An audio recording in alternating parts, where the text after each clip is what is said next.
Hi, Rob Browne with you here, AU Undercover, the Wednesday show with Ronnie Sanders, Kevin Scarbinski, and we'll be joined in the second half of the hour by one of the best, a legend in the offensive line coaching world. He is to the offensive line what John Bonham was to the drum set.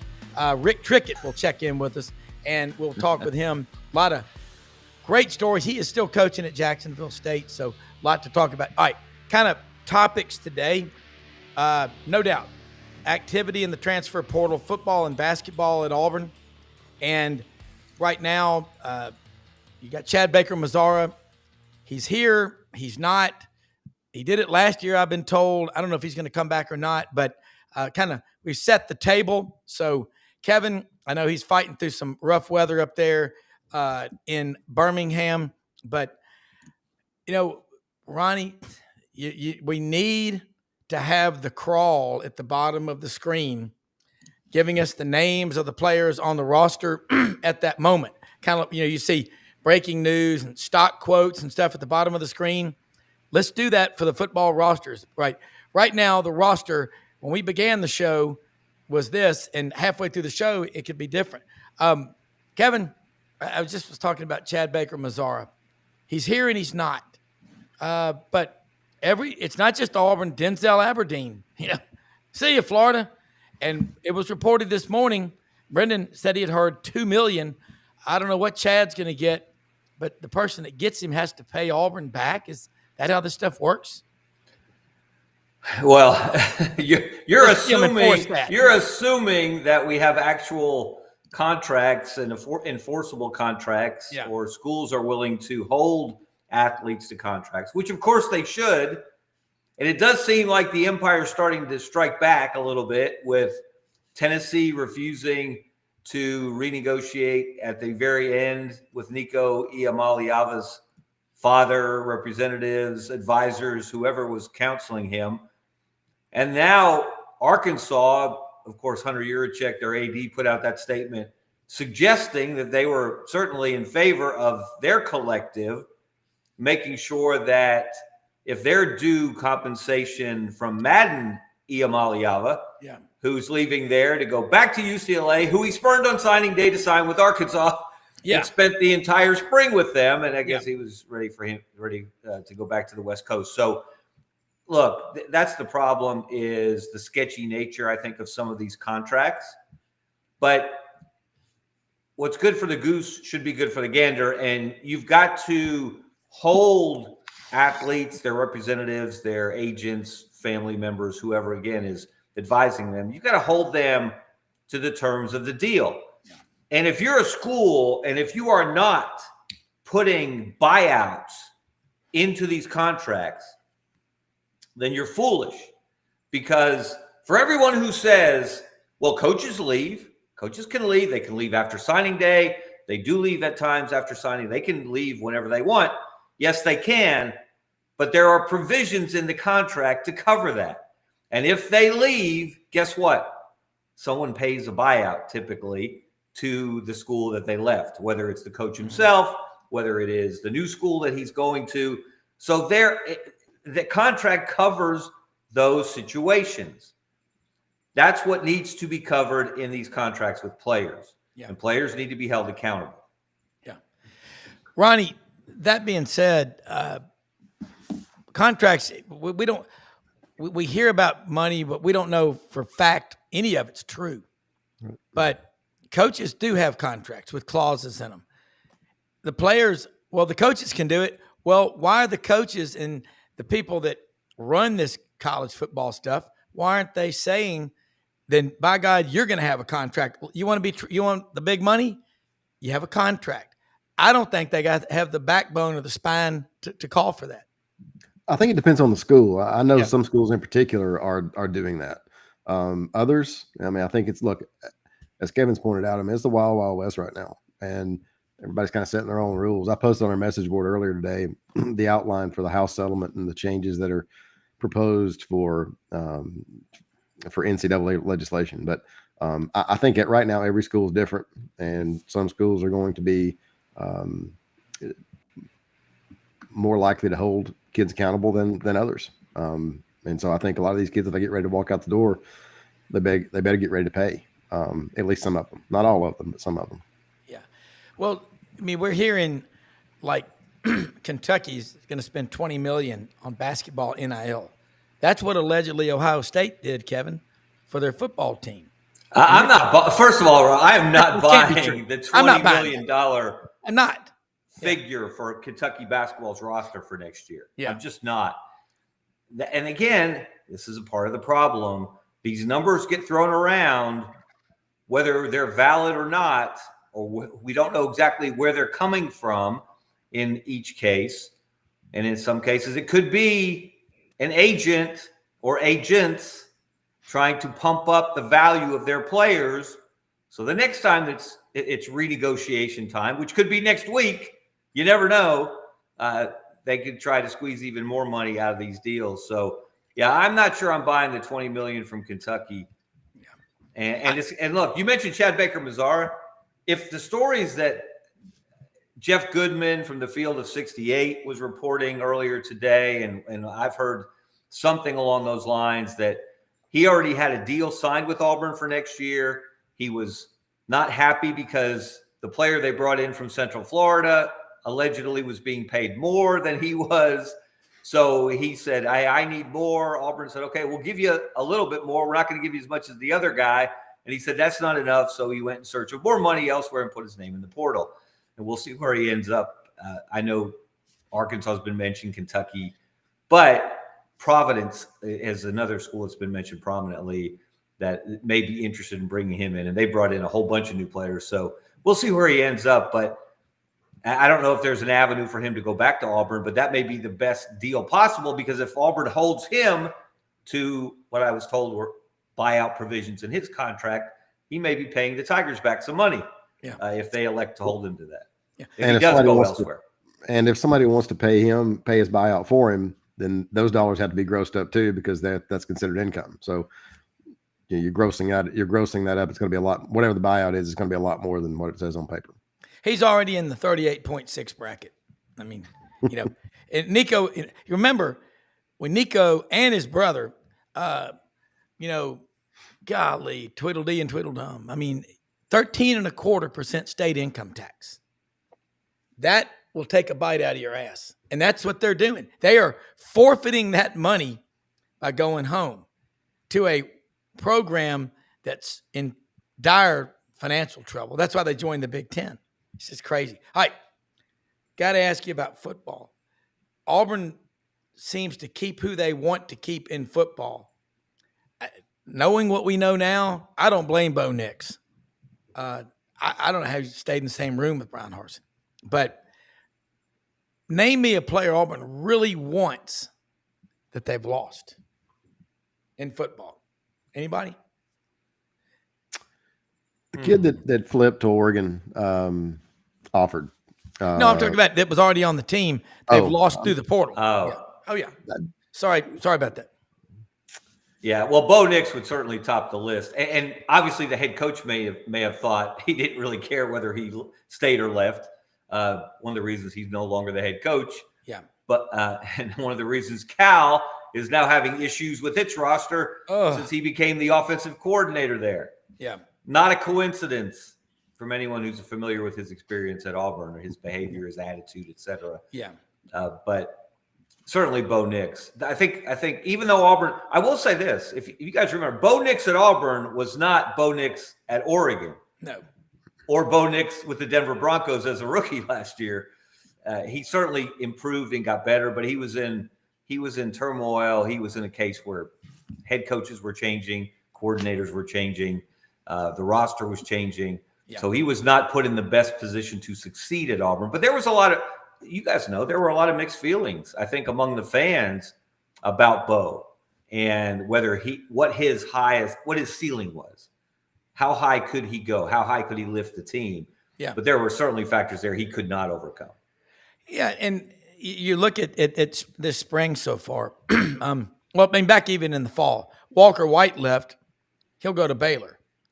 But Auburn brings in Jackson Arnold and Deuce Knight. And Ronnie, as personnel changes, they happen. Guys have always transferred the whole time we've played college football. I think we're starting to see a little bit of settling down, at least in the football portal, because the stats are coming out. If you're an offensive lineman and you're switching every semester, you're going backwards, basically. Well, I think Nick Saban made a good point. Kids that transfer once, that's one thing. But the more a kid transfers, the less likely he is to graduate. And so if you've got a kid that's transferring three, 4 times, chances are he's not getting a degree. Yeah. And I think depending on the program, you have to recruit kids that want to be on your campus and that have an interest in getting a degree. If you've got a locker room full of guys who are going to jump in the portal after every year, you've got a culture problem. And I'm not sure that's what hasn't. That may be what has happened at Florida State, simply because you're rolling so many of those guys in there. You go 1 year, you're undefeated, and then the next year you won 2 games. So I think there's something to that. I think that the more kids you have that believe in your coaching staff, believe in your program, believe in your university, the less likely they are to hit the portal, and the more likely you are to keep them, even if they do. Yeah. Kevin, have you seen any stats? I mean, something came out about basketball. I think over 60% of the kids moving around are either not getting picked up or they're going down. But what are the numbers like in football? We've got October 15th of 2018. So we've got 6.5 years of data to look upon. Well, those numbers that you mentioned regarding basketball were eye-opening. That when you start, and it applies to every level. Mm-hmm. Obviously there are 364 Division I basketball programs. So there's a lot of disparity there from the top to the bottom. But even at the top level, as you said, I think it may have even been higher, but it was certainly a high number. It was over 50%, where if you are transferring, chances are better that you're going to move down in terms of the caliber of the program you're going to, or you won't find a spot at all. And that's what gets overlooked. What happens to the guys that don't find a spot?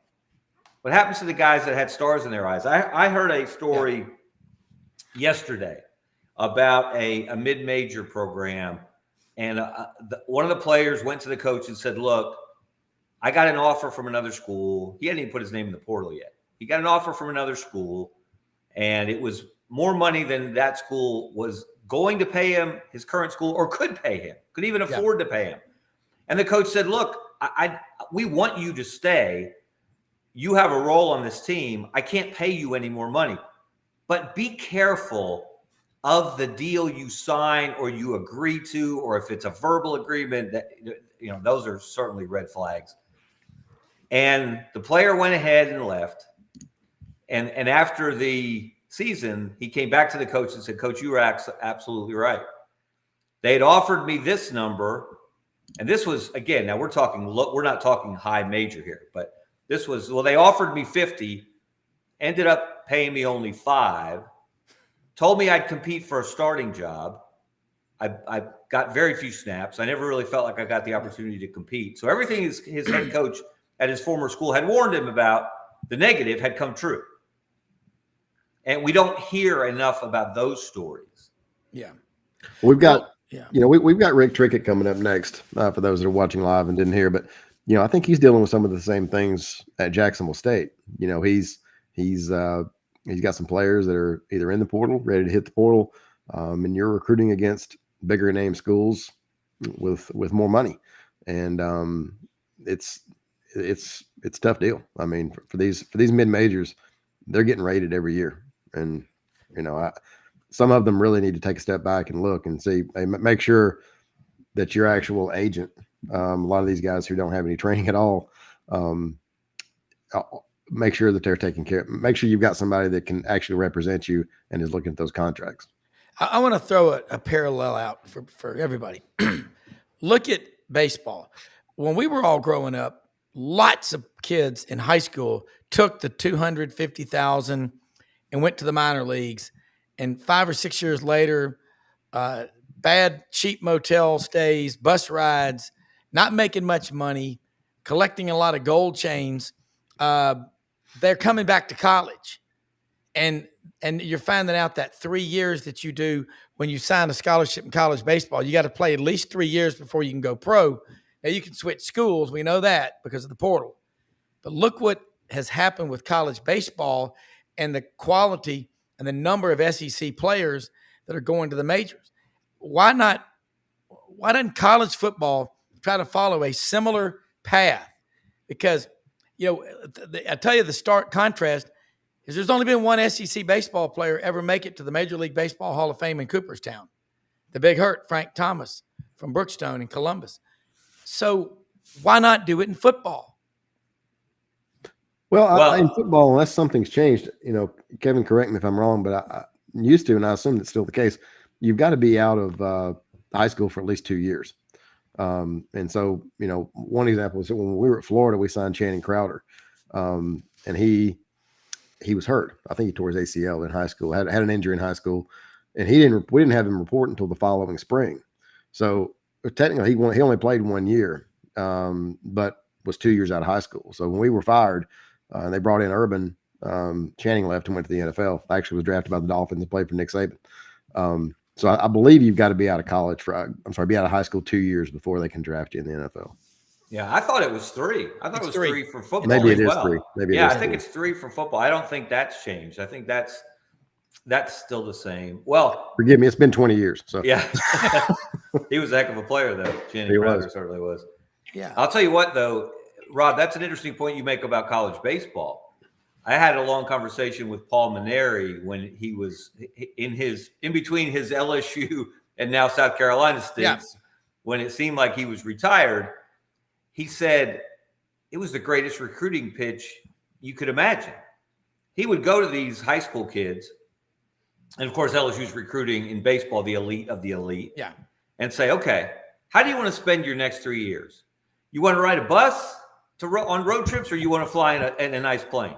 Yeah. You want to stay in a cheap motel, or do you want to stay in a first-class 5-star hotel? Yep. Do you want to eat roadside fast food, or do you want to eat catered meals? You want to play in rickety, rundown old ballparks, or do you want to play in the best facilities in the country? And do you want to have, if it's a pitcher, for example, do you want to have a different pitching coach every year for 3 years as you move up the ladder? Or do you want to have the same pitching coach for 3 years while you develop and you play against a bunch of guys in the SEC that are going to be playing professional baseball as well? Yeah. That's a pretty strong recruiting pitch for guys not to take the money unless you're a high first round pick and the money is too good to turn down. Why not go do what Wyatt Langford did at Florida and play 3 years? Look what he's doing with the Rangers now. Look at Paul Skeens. And he was a transfer to LSU. Yep. He's maybe the best pitcher in Major League Baseball right now. You certainly think he didn't benefit from that college experience and that time at LSU? He certainly did. Well, and also you get 3 years in toward completing your college degree for whatever that's worth. Now, I mean, I would be kind of frustrated if my child went to college and got a degree in the antiquities or, Elizabethan culture, but I guess somebody in the coffee shop has to have someone to talk to. But I just think we look at the NBA. If you're not a high draft pick, lottery pick, it's not easy, but it's easier to get to Todd Pettiford, to come back. And that's why Bruce Pearl says, go out there, get graded. Why not do the same thing before guys go in the portal and get a grade, get a portal grade instead of just – because basically what the portal is okay, Coach Trickett's here. The portal is where a lot of guys go that didn't want to be put on the list that got cut, and they just say they're in the portal. But we got guys now that have used their eligibility that are hiding out in the portal. They're stowaways. But anyway, that's another subject. We got those guys. Some of those guys are hoping. Some of those guys are just hoping that the NCAA 5 years to play 4, or if they're going to make it 5 to play 5, is going to go away. Although those guys in North Carolina, the Duke and North Carolina players that sued, they didn't get their injunction. Yeah. We'll see how the case turns out. Okay. Let's bring in Coach Trickett, Ronnie. Coach, how you doing? I'm doing all right. Been looking at these damn film portal guys all day. So crazy world we're in right now, boy. You look good. Have you got a new office? It looks different than the one I was. We're in a brand new building. We haven't been this $39 million complex. It will be August the 1st we've been in it a year. So we probably got the third best facility in the state of Alabama right now. And I mean, it's big time. And then we're building a $22 million indoor closed in next door to it and stuff. So they've made a commitment here. So, it's a pretty good situation right now, except for this damn portal. Talk to us a little bit about the portal. How's it different coaching at Jacksonville State versus coaching some other places? Well, I haven't been in Power 5 or 4 now, how they call it. I haven't been up there, since this portal thing came about. I was coaching Glenville Division II when I came here at Rich. But it's here on our level, the thing, there's yays and nays. We're getting a better high school product now. We're getting the kid at Mississippi State or Louisville or Kentucky or some of them guys would have signed just right off the bat. Even back in the day when Coach Dye was at Auburn, a 6'6" guy that weighs 275, 80 pounds like Stacy Searles was, bring him in, develop him, in 2 years you got a 300-pound guy that's a good football player. We're getting that guy now out of high school. Problem is, after about 2-3 years, you coach the hell out of him, get him right, and then somebody comes along and they take him. Like right now, I've lost. We won the conference championship last year, and I think we led the nation in rushing and that kind of deal. We had a great running back, great quarterback, and I graduated Clay Webb. He a senior. Was from signed with Georgia and then came here and went to Senior Bowl and stuff and went to combine. He'll get drafted. And then a big right tackle transferred from Cincinnati a year ago. He's a senior. He'll get drafted or not drafted, but he'll sign. Then after that, we had 3 starters coming back. Well, I just lost the starting center the day before yesterday. He's going in the portal, and then yesterday I lost the left tackle. He's going to go in the portal, and the left tackle, he's ready. He's been here 3 years, been a 3-year starter. It was a walk-on when I got here. He was getting 0.76 of a scholarship. They were buying these books. We went through one spring, and I told Rich, I said, hell, he's the best one I got. So we put him on scholarship, and he's on his second master's degree. That kind of deal. So I don't have any. Hell, I'm helping him. I've called 3 or 4 schools and told them you need to take this guy. And stuff. But I didn't think the other kid was ready. To go up where he thinks he's going to go up and play. But I had one 2 years ago that went to West Virginia for $60,000. He was a freshman All-American and a freshman all-conference kid and played 28 snaps last year after he went up there and stuff. So, so there's the almighty dollar, when they start chasing that thing, it's not always good for some of them, and stuff. And that's why I didn't go to West Virginia. I stayed here. I'm not coaching the guys making as much money as I'm making. That ain't no way in hell that's ever going to happen. I ain't doing it, and I told Coach Rodriguez, I'll be the problem. The kids won't be the problem. I'm going to be the problem because I couldn't coach a guy. I'm sitting there knowing in college is making $750,000, $800,000. Yeah. No, I ain't doing that. I'll go back to D2 if it gets too bad here, because I'm just a ball coach, and stuff. So, but we've, I heard y'all talking and some things, about, the guys going up, guys coming down and all that kind of stuff. I think really now is a time when a coaching staff really needs to have some damn good ball coaches. You're going to really need some good ball. I'm talking about fundamental guys can teach, especially on our level, because we're always going to be young in the backup area. When our backups come in, when our freshmen come in, like I got a guard I know it's from Jackson High School and down in South Alabama. He's going to come in here and he's 315, 20 pounds. He's going to step in that backup role right away. I'm going to get him ready. And I got a tackle, kid from down there in Birmingham area. So those are two guys I got right now are going to have to come in. And like I signed 5 high school kids last year and signed 4 high school kids the year before.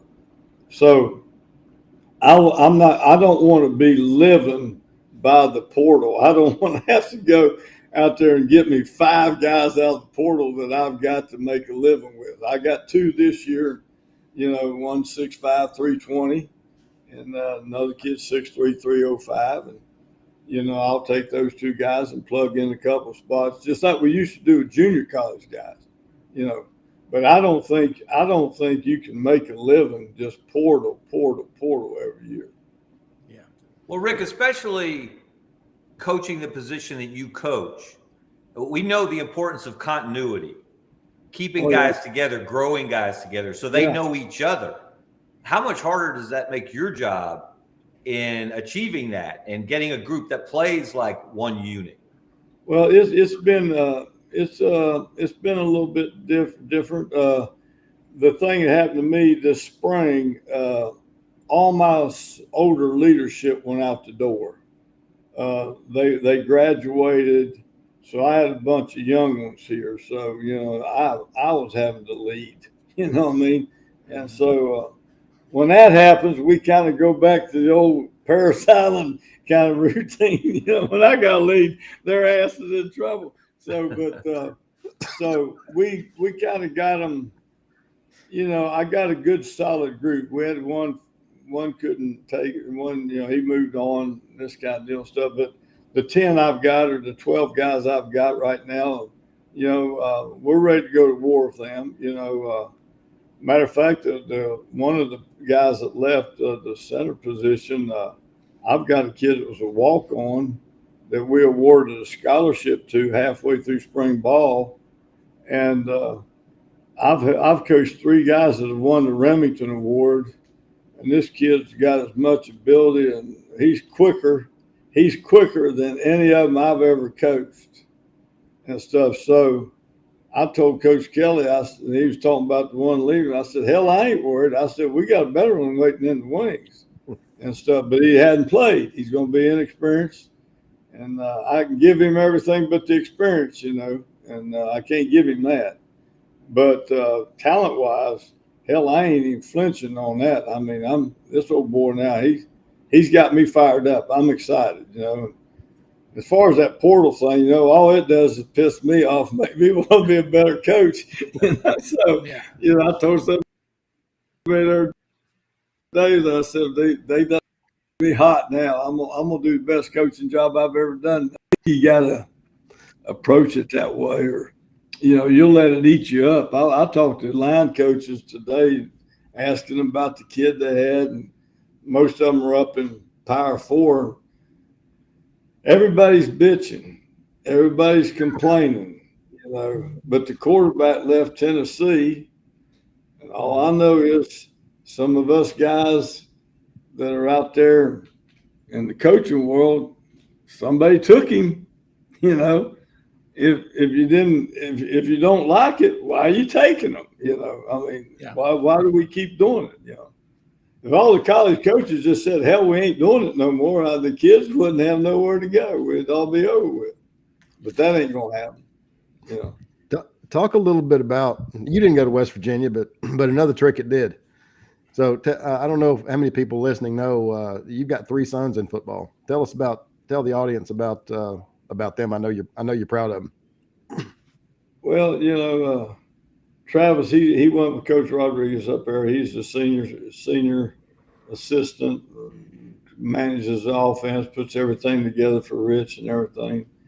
And, that's been a little difficult because we're kind of crossing, they're looking at ours and that kind of stuff. So we don't talk about it. we just talk about family and stuff like that when I talk to him, because right now he's on the opposing team, But Trav's a good football coach. He's smart, very, very smart guy and stuff. He'll do a good job. I know they're pleased with him up there right now. Then my middle son Chance, he's works for the Rams, and he's the one I bounce a lot of things off of. As far as evaluation, things like that. I'll shoot him a thing of a kid, and he's a pretty good evaluator. He's been doing that for I think 12, 13 years now and stuff. So, but he's with the Rams, and then the youngest one, the hard-headed one, he's here, and he's the offensive coordinator here. He thinks he's my boss, but that ain't happening. I told Coach Kelly, I said he named me associate head coach just so I could tell Clint to kiss my ass if I didn't want to do something. But Clint's here and has done a good job recruiting. I mean, we brought in some players at the portal has helped us here at midterm. We have got I'd say 5 or 6 real dudes for this level that just, you go out there and you say, oh, these guys are different, stuff. So there's pluses to it and there's minuses to it, Well, Ronnie, I mean, and everybody, and Brendan's right. Coach, we didn't really give you a formal introduction. I graduated Auburn right before you came there. Loved what you did. I was telling Ronnie, I came down to A-Day in 97 with a friend of mine who was about 6'6", 330. Walked out on the field after the game, and we walked up just to say hi to you, and you leaned over to him and shook his hand and said, how much eligibility you got left? That's one of the funniest things. We drove back to Memphis that night, and I've told that story a lot. And the coach, I think he knew you. He had played some junior college ball, but your resume, man, everywhere you've been, it's happened. West Virginia, Southern Illinois, New Mexico, Memphis, Mississippi State, Auburn, Florida State, now at Glenville, now at Jack State. Your way, you did 2 tours as a drill instructor, didn't you, at Paris Island?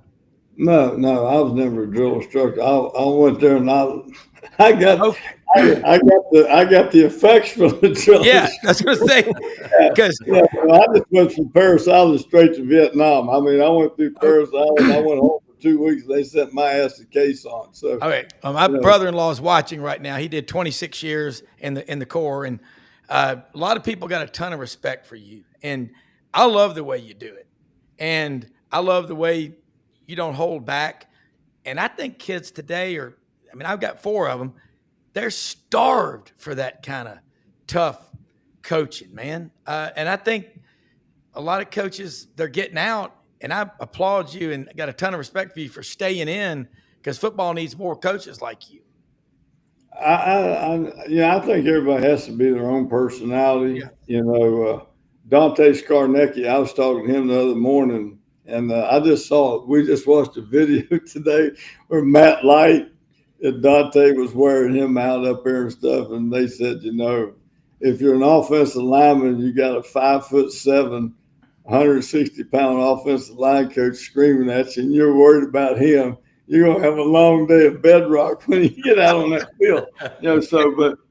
But I think the kids, as long as they know, when they start seeing themselves become successful, I may get into one pretty good, but while I'm getting into him, I'm trying to tell him, you got to put your right foot here, you got to bring your arm in underneath, and you got to tuck it up in there. Yeah. While he's getting the other part, he's getting instructions on what he's doing wrong. I don't see that anymore. I mean, we get quarterbacks here that they don't know how to take the damn snap from the center. I mean, we tell them, all right, get under, and they look at me when they first get there and like, what do you mean get under? I said, get under, take snap. Well, they don't know about wrist and an inch and a slight turn, put your hand. They don't know any of that. And so, I think one thing Coach Kelly's done here, now we got some damn ball coaches. I mean, we have got us some football coaches here now. I'm going to tell you now. And even the young guys, I'm very impressed, because what they're coaching, when I put the tape on, I'm seeing it on film. like our D line. I mean, when they get their hand, I mean, they're locking out and they're pressing, and it's so.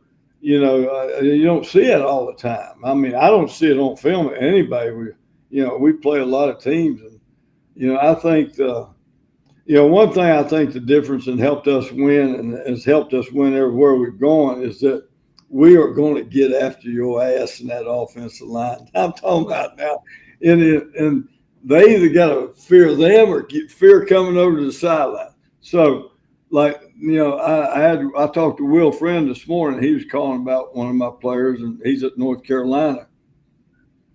And they told him about the kid when he said, number so-and-so, and he said, yeah. He said, I'll take him. I don't even have to look at the film because I watched him kick the hell out of us all in the conference championship game and stuff. So, what you were talking about, when you can get 5 guys, I tell my guys all the time, you give me 5 guys, and this one ain't worried about himself. He's worried about this one.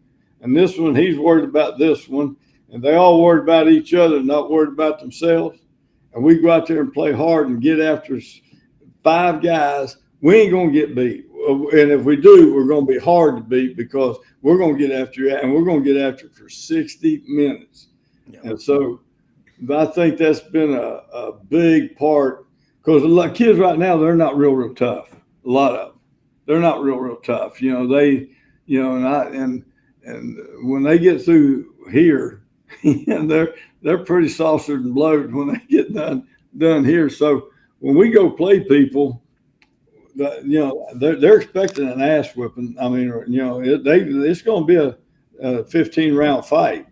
And so we go into it and the day I can't coach it that way, and the day they tell me to back it down, that's when I'll be with Nick watching the ducks on the lake, I guess. So, but I think that's been a lot of key to our thing. We're going to out-tough you. We're going to play harder than you play, and then we're going to combine that with technique. Yeah. And when you do that, then you got a chance to be pretty decent. Yeah, love it.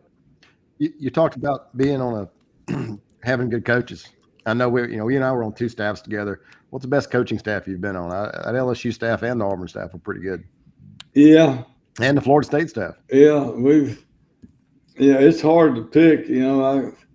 I could pick a good staff among a lot of them I've been on and stuff. So, but you put a lot of staff together at LSU. I think you hired what? You hired Freddie and me as GAs, and then helped Derek and Sal and Jimbo got him Jimbo down there. Hell, Nick didn't even know who Jimbo Fisher was till I told him who he was, and got on a plane, flew up to Michigan with him. Pete Jenkins. Pete and I just talked to Pete the other day. Pete and I have been on 3 staffs together. We were at Auburn, Mississippi State, and LSU and stuff. Yep. We always worked great together. I really enjoyed. I really had. I thought we made each other better. I've got a good young defensive line coach here right now, Xavier Garcia, and we work good together. And players, I think we've made each other better this spring. I know we have, and stuff. So I think that's important. There's too many guys right now, I think, in coaching that they want what coaching can do for them. They're not too much about actual coaching. I see a lot of them running around, guys that, I don't know how important it is to them, like you said, I was at Auburn, and the thing goes down at Auburn. I'm assistant head coach at Auburn. Can't find a job. Hell, there wasn't no jobs that year. That was a rough year for jobs, man. I would go be the head coach at Glenville State College, and then 6 months later, I'm back assistant head coach at LSU. So I went from about 120,000 to 50,000 back up to 130,000. So, but if you're a damn ball coach, you're a ball coach. I'm not going to sell it. I remember we got fired at Auburn, and you talked about kind of getting in their ass and then picking them up a little bit. I was feeling down. We got fired, or Terry resigned in '98, and I'm coming down the hall, and I'm a young guy, and you looked at me, you hollered at me and said, come in here, sit your ass down. So I closed that door. So I came in, sat down. You said, listen, there's one thing you got to understand. There's two kinds of coaches, those that have been fired and those that are going to be. So you might as well just get the hell over it. Yeah, it's going to happen to you. And I've never worried about that and stuff. And, these guys with all these contracts, these big contracts and all that stuff. Hell, I worked 40-some years on 1-year contract, never knowing. I just figured, I was banking on myself, Now they got to have a 3-year contract with this and that and all these buyouts. And I've never had an agent. I'm 77 years old, and I ain't talking to no damn agency. So these kids, they better go talk to somebody else because I ain't talking to no damn agent. I want to talk to the kid. I want to talk to the mom, the dad, the kid. And they can talk to the agent after I get through talking to them. But that's who I'm going to talk to, and then they can work it out. But, and half these guys aren't agents anyway. I call them street pimps. They just working off these damn kids trying to get money off of them and stuff like that. And when one kid tells you the guy wants 10 to 15%, most of them good agents I'm talking to, the pro guys, they want 1 to 2 to 3, maybe 3's high, and stuff. So, it's we're not in a good state right now in college football at all. It's not in a good place right now. Rick, we just lost an old ball coach in Bill Oliver. Oh yeah, brother. I know brother. Tell us a favorite memory or two about brother. I'll tell you what about brother. He came to Auburn, and so I went over and he told me. I think one of the biggest compliments anybody's ever given me, that I took it that way. He said, "I'm gonna tell you something." He said, "I break down a lot of people," and he said, "We try to break you all down and stuff." He says, "Well, your offensive line." Because I always tell them, I want the same stance every time. I don't give a damn if it's a run or pass. You got to show this. And I'm fanatic about that. And brother told me, he said, you're one of the few guys I never could get a read off of your guys on whether it was run or pass or anything like that. But I'll tell you one thing I admire about brother. He'd be in there about 4 o'clock in the morning, and he'd have that sheet of papers there down, and he'd be running that film. And that next play, if that wide receiver was 2 yards off that hash, he drew him 2 yards off that hash. Then he'd draw this receiver right on the numbers. And maybe the tight end was right here.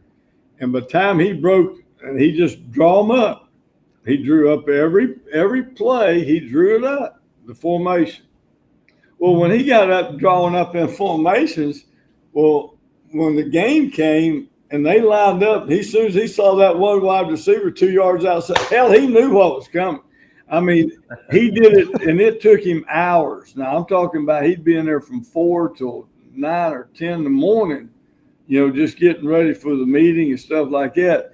And I remember we'd be through with practice, and I'd say, brother, you going to watch film? He said, hell no, I ain't going to watch film. I just watched it out there on the field. Well, I'm going to go watch the film for you, but he was old school, but he really knew how to dissect people and he broke them down. And when he got through breaking them down, he knew them inside out. I could see how they won the national championship against Miami, because I promise you, he had Toretto and them down with their splits and their alignments and stuff. He knew exactly when to go blitz and when not to go blitz. And that kind of stuff. So, brother was one of a kind. He was one hell of a football coach. Yeah, Coach. Yeah. When you're talking about Tryon in school at Auburn when I was there, just a monster. Loved football, and I heard about give me ball players, kids that love to play ball, that love the laundry is what they say. What are we doing with these kids today, setting them up when they get out in the real world and they try to switch jobs every 3 months? I hope to God they don't have a wife and kids and bills to pay. Well, everything's backwards we got, everything's backwards for these kids. I mean, it's just everything's backwards. And that's why I'm trying to help this one player of mine out, because, he's done everything. He's got his second master's degree in 4.5 years. Wow.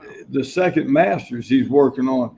And so he's paid his dues. He's played here. He started for 3 years. He hasn't missed a game.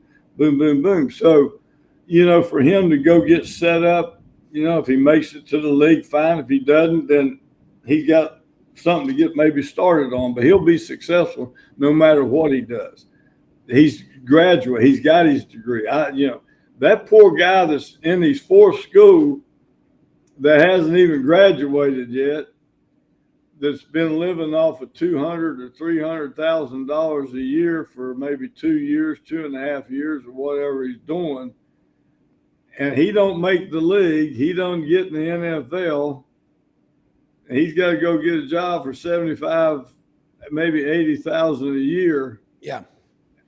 It's all backwards for him. I mean, hell, his car notes, he probably won't even be able to play that stuff off and stuff. So, yeah, you're going to see a lot of bad credit.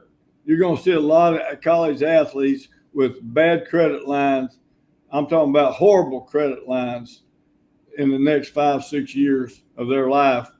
Because I got one that left here, and I know right now he's struggling where he's at. And, if it don't work out for him, he bought that Hellcat car and all that, and and that paycheck stops, and he's got to let that car go and stuff like that. That's gonna go down on his credit, and then he'll, So we've messed it all up. Yeah.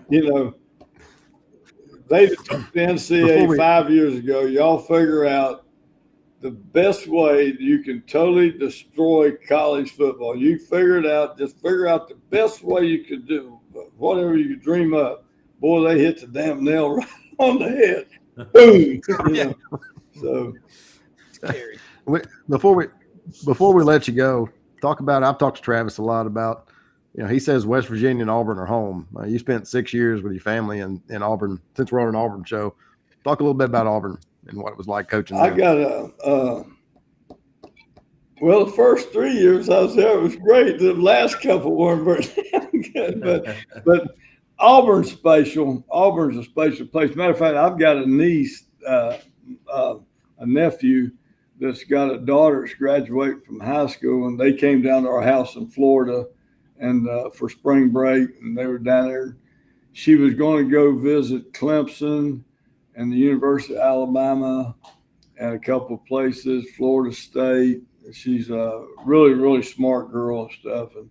And I told my nephew, I said, why don't you take her by Auburn?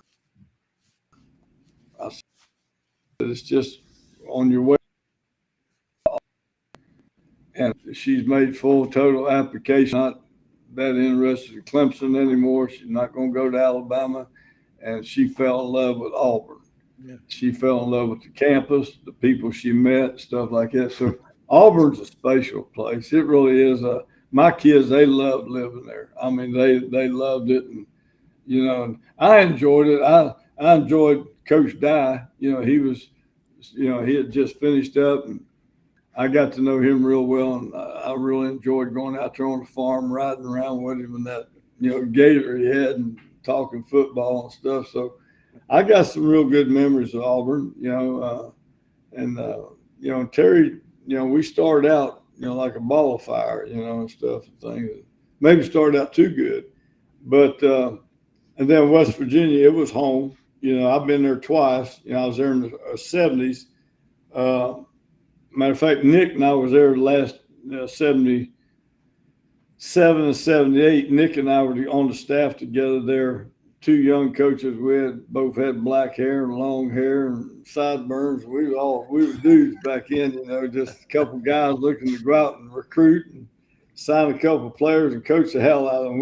We learned to be ball coaches and stuff. And I hit him up on that after I gave him about a month or two after he retired. And we talked about that and stuff. But you know, it and then went back with Rich, and you know, and we were struggling there the first year or two, and then was able to get a guy from Mobile named Pat White, and he came up there and kind of straightened things out for us. Yes. You know, I've always been a better player when I get a coach when I get them better players around. But had a lot of good kids, a lot of them Auburn kids, them players. You know, I can't believe, you know, Vic and Kendall Mack, we lost them. You know, stuff. It's hard for me to believe that, you know, those guys are going. You know, but Robeek, you know, and D. Curry, Willie, Stu Beat, we were playing Kennesaw State this year, and I called him. I said, I got a big one over here. I'm a young kid.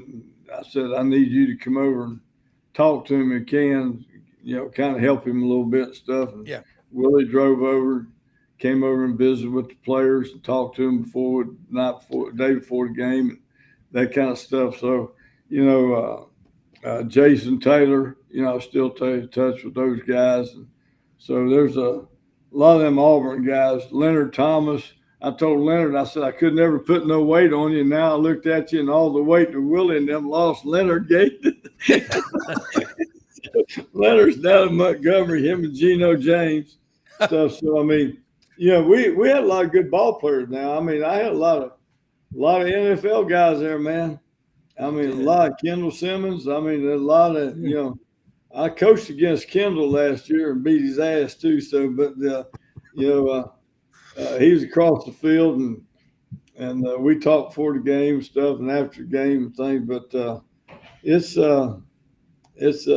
going by pretty fast when you start looking back at it and stuff and things. But it's hard to believe we've known each other 30 years, 29 years.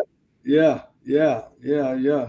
I remember getting Nick to hire you down at LSU, and he was like, "You sure?" I said, "Yeah, trust me on this one." So, well, you come in and did your job and got her done and stuff. So, but and I've always appreciated that. Well, that's what we're supposed to do in this business. We're supposed to help each other out and stuff. And you know, hell, I've had a lot of help in my career and my time and stuff. You know.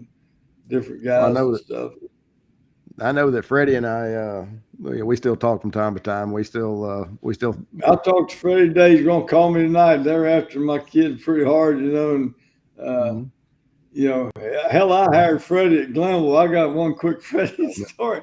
I hired Freddie at Glenville, and hell, the coach had left. He took everything. He took all the footballs with him. Everything. I mean, we had nothing. So I hired Freddie, and we didn't have any cones. We didn't have nothing. So I told Freddie, I said, they doing construction work out there on the interstate, about 18 miles out the interstate. I said, take my old pickup tonight. I said, we need some of them cones out there and stuff. God, I come to work next day. I mean, we had 3-foot cones. We had 2. I think they stole every damn cone that was out there on the interstate. And stuff. Like, we had cones. We could run every drill. We could set up every drill in America. We had cones everywhere and stuff. And Freddie, I could never get him off the tractor. He loved cutting that grass. You know, I kept telling him, you know, the field's astroturf. You got to stay off of it. You know? But Freddie, he wanted to coach the linebackers. I had him coach the running backs, but I gave Freddie his first job and stuff. So, he and Freddie and me and Adam Gase lived in a 1-bedroom flea-infested hellhole in Baton Rouge when we got there. I never will forget it. We had a great time though. Oh yeah, Freddie, you're gonna have a good time. Freddie's around now. I promise you that. You know, stuff. So. But it may not be anything you want to repeat when you get finished having a good time with. Yeah, that's all right. Hell, we've all done a little bit of that, I think, down the road. And you got to have a hard edge, right? You know, stuff. Yep. But you guys, you know, spreading the word around and this kind of thing, and that we need to take note of this college football thing right now because it's not in a good place. It's not in a good place at all and stuff. And I really worry about the game. You know, the game's been good to me. It's been my family my football is our whole world. I mean, you know, my wife on Sunday, I mean, it's hard for the Tricketts to go 4-0. You know, I'm talking about when we were all different places. So, you know, we might be 3-1 and she's feeling bad for the one. Only if it's 3-1 and I'm the one, everybody doesn't feel too bad. You know what I mean? But it's when you let one of them boys lose now, boy, it kills her, you know, and that kind of stuff and things. But it's a hard business. It's the highs are high and the lows are low, you know. So, but Coach, we appreciate you being with us. All right, I appreciate y'all having me and stuff and everything. Hope y'all have a good day. Don't ever retire. Oh, I won't. Keep going. All right, I'll see y'all. All right. I love it. I mean, there you go. You just heard a guy that's been coaching that long. Who's going, you know, what's that song George Jones wrote? Who's going to fill their shoes? That's a great song about, you know, country music and coaching. Who's going to be an offensive line coach like a Trickett? Who's going to come along? I think the baseball model is something we better be paying attention to. You give 3 years, and as they started to, like you said, look at the recruiting pitch, Kevin, Paul Maneri. You know, you get to do this or this, this or this, this or this. Man, start doing it with football. And he just said, you're going to destroy your credit. You're going to me guy buying a $285,000 Lamborghini. Even people worth $150 million don't do that. Well, you know, you could hear in his voice too how genuine he was when he said he's worried about the game, because as he's, you know, the game's been his life, and it's guys like him that care about the game, and it's guys like him whose opinions should matter about where the game is, where it isn't, where it should go from here, where it shouldn't go. And it wasn't it interesting, guys, that he talked about one of his players working on a second master's degree. And Ronnie, in 4.5 years, which is outstanding. And Ronnie, you mentioned it early in our conversation today. Are these guys getting an education anymore? When guys are, you know, Madden Iamaliava, I don't know the young man. I had never talked to his father. I never talked to him. He's at Arkansas. He's an early enrollee at Arkansas. First of all, he flipped on signing day, flipped from UCLA to Arkansas. He's in Fayetteville for what, 3.5, 4 months? And now he's going to leave, and he's going to start at another school in the summer, I guess the first summer semester. Because that's another thing. These guys have to finish out if the schools are following the rules, they got to finish the semester where they are now before they take any classes at the next school. But are they in the classroom? Are they taking online classes only? That's the only way some of this is happening, is these guys taking online classes. And I can tell you from the experience of my sons, there is no comparison between being in that classroom and taking online courses. And Auburn, to their credit, because my son was in school there at the time, they never abandoned their duty to educate in person. A lot of schools did. Auburn didn't. You still were on campus, in-person learning. That's invaluable. But, yeah, man, we got to wrap it up. I know, Ronnie, you've got a pressing issue, but this is awesome stuff. Boy, you could like to sit around the table and drink a few cold ones with Coach Trickett. I mean, that for those who don't know, he loves the game. He loves it, and he's been a great mentor to me for a long time. And for those who don't know, that's a football coach. Yeah. It makes me want to go buy one of those damn easy to roll Jack State hats. Next time I'm at Bucky's over there in Leeds, I'm going to get one or go by in Oxford, because I love it. He said, you're going to get a full 60 from us. That's old Tommy Agee-ism. And that's my kind of player. God love you, Maplesville, Alabama. All right. For executive producer Brendan Martin, the best in the business in the world, thank you so much. Watch him. Scarbo knows he does great shows on this channel. The Buddy Martin Show tonight on this channel. And Ronnie Sanders, Auburn Undercover. I go to that. I'm addicted. I'm 35 to 40 times a day. I'm on that site. It's an addiction. I don't know what it is. So great stuff. We'll see y'all next week. Thanks for watching. All right. Okay. There we go.